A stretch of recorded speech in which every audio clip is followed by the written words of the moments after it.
possibly the best part of all of this process has been the memes that a lot of you have been creating. I really want to thank you for that. I'm going to throw some of them in at the end if you want to stick around. Hey everyone, what do we got here? Yes, these are specimens of the Air Microclimate filtration mask substitute type device that I have been tweeting about, and a lot of you have been asking me about because you've seen a lot of interesting photos of me. I have taken a number of flights now. My business is picking back up. We did a lot of online work during the pandemic, but there are times that if you're a physical security person, you just have to be on site. And I've got to say, I was not prepared to like these. I bought them kind of on a whim during the initial run. They were a little bit discounted. And I was like, whatever, I got this long flight to the Middle East. Click. And I swear to God, like, they're really nice. They're really nice. Are they perfect? No, nothing's perfect. The world's not perfect right now. We're in a goddamn pandemic that we should have paid everyone a living wage to stay home for 2 months and solved. But we didn't do that, so now here we are. If you have to do a lot of travel, if you have flights, if you have to interact with the public for long stretches of time, I gotta say, this is way, way more comfortable for me than wearing a fabric mask, like a face mask, a surgical mask, an N95. That's fine if you're just running into the grocery store, grabbing something at the post office, which is the only place I go. But if you're on a long plane flight, like which once in a while I have to do, it's night and day, man. Night and day. This, like I said, let's just talk about these, right? So for those of you who don't follow me on Twitter or like Instagram, what are these? These are what are called a microclimate. They are HEPA filtered masks. They're not quite people thought they were like a PAPR, and I was talking to Naomi Wu and some other people about it. Like, no, they're actually the reverse of that. They're a negative air pressure. They draw air in through HEPA filters, and then air that's inside expels out through other HEPA filters that are in the periphery here. Some of you have already seen the inside of this, right? Adam Savage did a teardown and talked about these. I've got to say, though, they really do put out a good volume of air. I don't know how on earth some people have been getting them to fog up. You're using these wrong if you're fogging them up, right?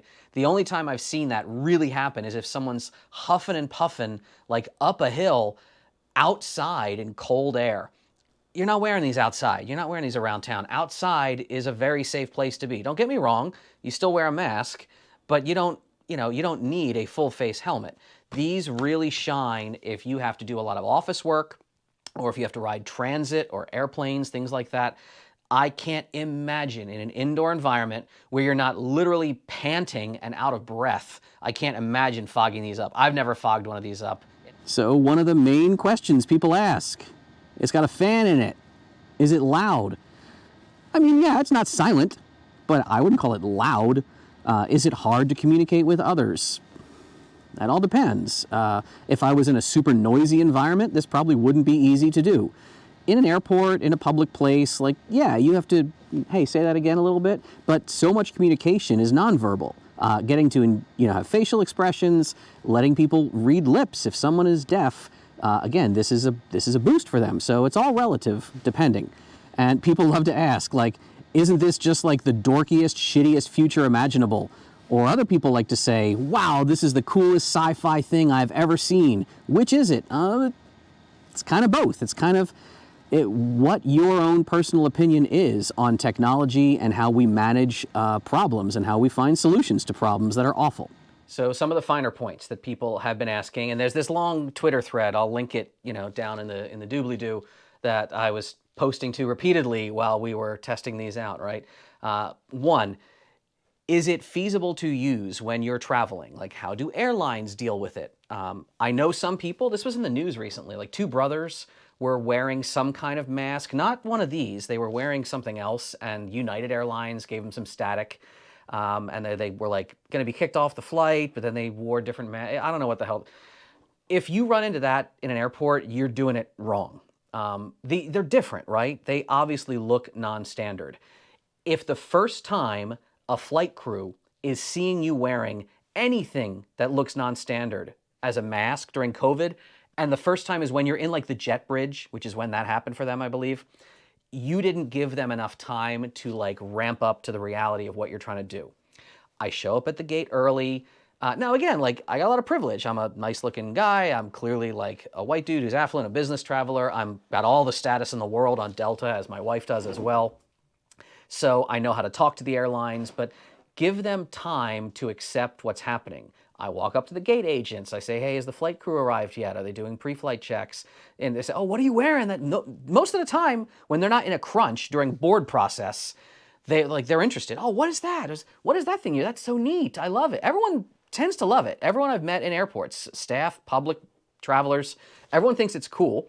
Because they don't have to wear it all day. It's bulky, sure. But all the gate agents say, oh, that's so neat. What is it? And then you take a minute, you explain it to them. You say, okay, this is a filter. It's filtered both inbound and outbound. Yes, I can communicate and hear you. Yes, I can remove it really quickly in an event of emergency.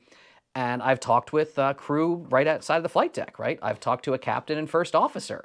And they were literally radioing and placing calls to Delta Ops and dispatch, trying to figure out, is this in policy? Is this not? But because I did it before we were crunched, and if people are under time pressure, their default answer is going to be no, because they don't want to risk their jobs. They don't want to do the wrong thing. The battery life, they are conservative in their battery life estimates in the advertising. I and other people now have gotten these to run for 10 or more hours. I haven't killed one of these things yet on a flight, and I've been flying long-ass distances sometimes. You can also have them plugged in and charging while they're on. That's also a point of confusion for some people. They weren't like, hey, is this actually says it doesn't charge while it's running? No, it absolutely. The only question is, it might be charging less than full rate, but is it keeping pace with the motor? My understanding is that it probably is, because if you just let it, I'm going to do a test. You know what? I will post a comment and I'll pin later. I'm just going to do a test where I plug this in and let it charge and run and see if after 48 hours or something, it's still chooching. I will let you know. Maybe you can kill it. I haven't managed to yet on some serious journeys. So the two big things that I will mention, because you know me, this is a hacker channel, right? I didn't just take it right out of the box and say, oh, this is absolutely perfect. This is good to go. I tried that and it worked, right? But there are a couple things, and again, if you saw on Twitter, we talked about this a lot. There are a couple things that I really wanted to improve upon. One was drinking. Going for a long stretch of time without eating or drinking, like, yeah, you can kind of lift the mask up, the sock that fits around your neck, you can kind of get under there, but it's not perfect. So the first thing I did to modify my mask was to add a little drinking port right here. I will put the item down in the description. It is just an off-the-rack retail product that people can use if they want to add a drinking straw port to a mason jar. The bigger issue, though, I mean, not everyone needs to have a little straw port. What you do need to have is a way to keep it sitting on your head properly. If you're sedentary, I'm watching the in-flight movie and I'm waiting for us to land at the destination, not really going to move around on your head all that much. The moment you get up, reach for your luggage, lean over, I found that it really slipped around a ton on my head. So I modified my mask to have a nice heavy-duty elastic band, much like you would have with any kind of full face shield that a medical professional or someone else that you might encounter during COVID times would have on their head if they're protecting themselves that way.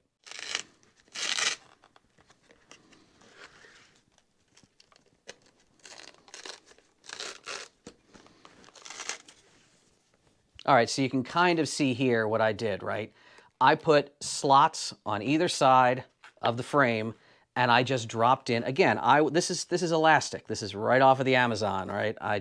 I'll put this Amazon link down there, right? None of this is sponsored content. None of those are affiliate links. This isn't sponsored content either. Air, I bought this one as a legitimate customer. When I said that I wanted to get one for my wife, and they're hard to come by because there's a waiting list, very kindly, Scott, one of the guys there, he sent this to me. I told him, and all of you know this about me and my channel, right? I'm going to pay for this. I'm just going to just send him my credit card. But in general, these are just out of my pocket. So none of this is sponsored Amazon. I'm not going to make a killing telling you to buy elastic. But I will tell you, if you have one of these, that's the way to go. I'm going to send this one to Tara. My wife is overseas right now. She's doing her Fulbright scholar work in the UK, working with the NHS. It's a COVID shit show over there. So when she's at the national health offices, I wanted her to have one. I'm about to modify this one the exact same way. And if you do want to do modification and hacking, right, this is, I gotta say, they did a lot of things right. The Hepa filters are standard filters. Yes, you can buy more of them. As my buddy Bobek, if you know any of the electronics work we do, right, the fans, the batteries, these are all off-the-rack parts. These are stock parts that you could replace ostensibly by going to DigiKey or Mouser. They did a lot of things right when they made this. For something that some people thought was going to be dorky and silly, I mean, look at that. That's on brand as hell for me, right? So I had to get on it. And maybe a lot of you feel the same way. If you don't like a mask over your face and you wouldn't want one for the next 8 to 10 hours on a plane journey day, remember, as I've talked about on this channel, like we're doing better with COVID as a society, but we're not through it yet. We're going to have masks for a while. We're going to have social distancing for a while. And I'm not ignorant to the fact that the idea that in a pandemic that was massively mismanaged and a lot of people who are disadvantaged have been really out in the cold on this one, it troubles me that rich, like society could just kind of go out and solve their problems with money. I have some economic privilege and I can afford this. Not everyone can afford this. That's a conversation worth having. That's a public policy conversation though. As far as a tech company that saw something they could do, did it, and brought it to market fast, I'm actually impressed by that. And if I had to choose for the next few flights that I got coming up, and they're starting to stack up on my schedule, even though I'm vaccinated at this point, I still care about protecting others, and we all should care about that. And I'm going to keep wearing my Air. All right. If you disagree with me, you want to find out more about it, please ask me any questions down below. I'll keep tweeting pictures. Maybe I'll try to add them to that long-ass thread. Look for me on Twitter. Look for me online. I'm not any kind of freaking influencer. Again, none of this is sponsored. I just like sharing interesting stuff with you. So I hope you like this. I hope if you want to do something fun in the future, if you see a problem you want to solve, don't be afraid to try to go out there and hack a solution together. See what you create. Tell me about it. I'm excited with what y'all come up with next. Stay safe out there.